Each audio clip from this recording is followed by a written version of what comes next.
Hi, this is Dan Nolan. I'm here with Jon Wells, and we're just talking about a beautiful area in our region, Haldeman, Norfolk, or as John has titled it, Haldeman actually. He's titled it Hamilton's Southern Coast, although I'm sure he's got emails and phone calls from people say. I did, yes, I have had some feedback on that. I wouldn't say an avalanche of feedback, Dan, but...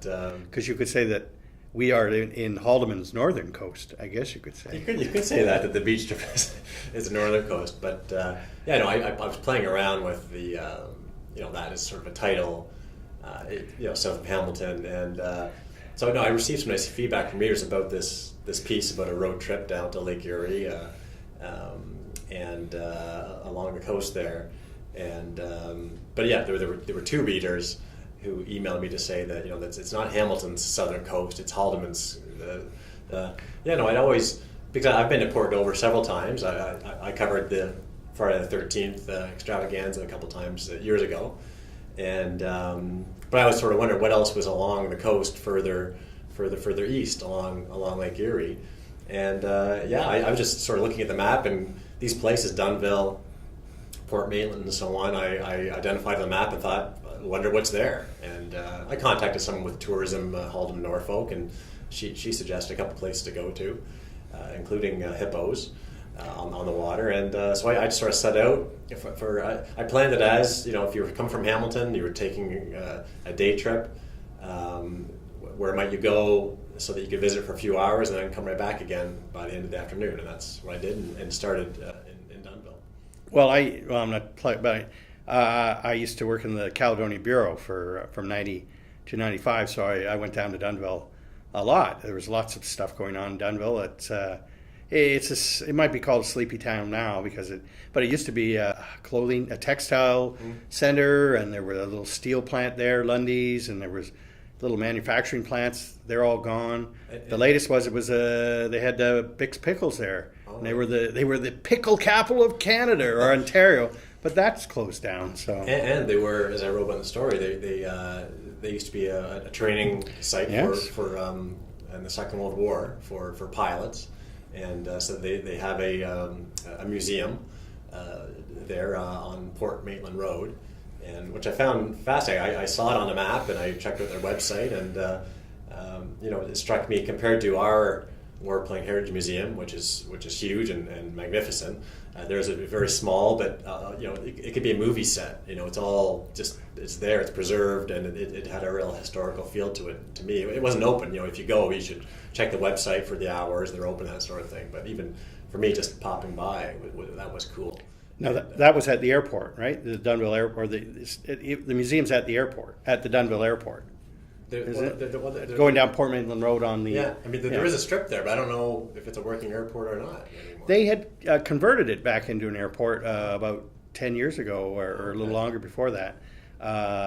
It was for when I was down there, and maybe from the 60s to the 90s or whatever, it was a turkey farm. Oh, interesting. These beautiful hangars that have been the scene of all these pilots training to go save the world, converted into turkeys. Right. There were hundreds and hundreds of turkeys in those beautiful hangars. So that's in Dunnville, and Dunnville, of course, is right along the Grand River, which is a beautiful wide swath of the Grand River. And I thought it was interesting. I didn't know this before, but the Grand River, it goes alongside through Dunnville, and it empties into Lake Erie.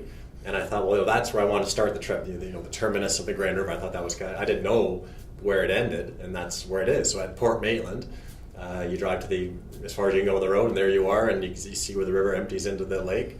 And there's a big lighthouse at Port Maitland. But as I said in the story, before that, I crossed over on the other side of the river, the east side of the river, and in Low Banks it's called, and went to this Hippos Marina, which is only open until Labor Day, so it's closed now until Victoria Day weekend. But a real neat place in the water, where they have the bar and they serve perch burgers, which I partook in. They were delicious, and then made my way along the coast. Walked on the beach a little bit there, Port Maitland, which was lovely, and made some other stops along the way. Selkirk for their world famous, at least the locals, their carrot cake at the Sunflower Cafe, and stopped at a bed and breakfast. A couple of Hamiltonians have opened there. And, Nice. Yeah, Peacock Point you had there. Peacock Point, exactly. And then ended at Hoover's Marina and Wharfside Restaurant in Nanticoke. And again, as I said in the story, part of the charm of this is there were a couple of people there. Beautiful sunny day, but you have this feeling like you've sort of discovered it yourself, which it's so out of the way. You're probably not going to bump into anyone you know, and it's just an interesting slice of life. Of sort of discovery, and that's kind of how I treat it. The drive along the lakeshore alone, Lakeshore Road, big willow trees, and the coastline there is gorgeous. So it is. I had a couple people email saying, "Oh, thank you." It is a hidden jewel, and I had one woman email to say that she and her husband read the story. Of which there was a map included, and she said we did that Labor Day weekend. We did your trip. We followed the map. Went to the Sunflower Cafe. Went to Hippos. There you go. and she didn't even complain that I called it Hamilton Southern Coast. Yeah. So that was nice. But so that was neat. But I think I'd like to do a couple more of these things. Find other areas to. Well, one thing you might be able to think to do is do a canoe trip. Maybe go from.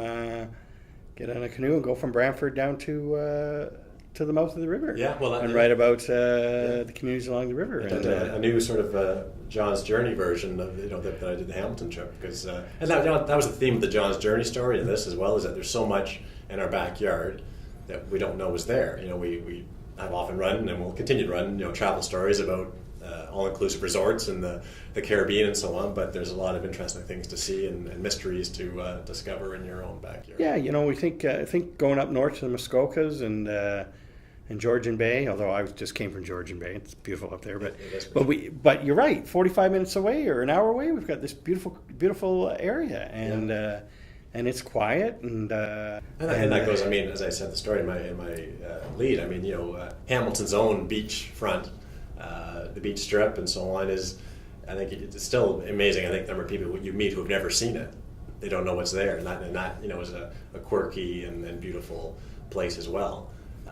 And there's a lot of history there. You touched on it about Port Maitland being found. 1650 was the first time they visited Jesuit missionary. That's what the sign says. Yeah, the Jesuit missionaries were seeking refuge from a storm or something, and they so there's a lot of history to it.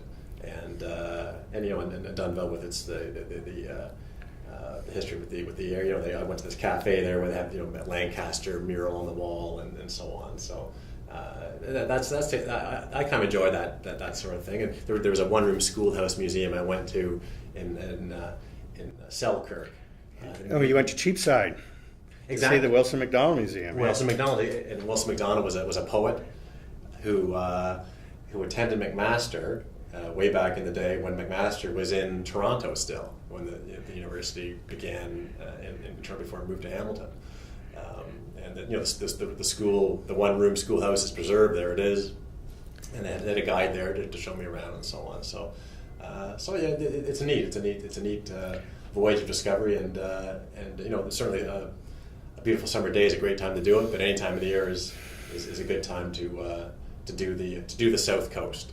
Yes. So this is Dan Nolan and Jon Wells, and we recommend you take a day or an afternoon and go visit the South Coast. Sounds good. All right. Thanks very much, John. Thanks, Dan.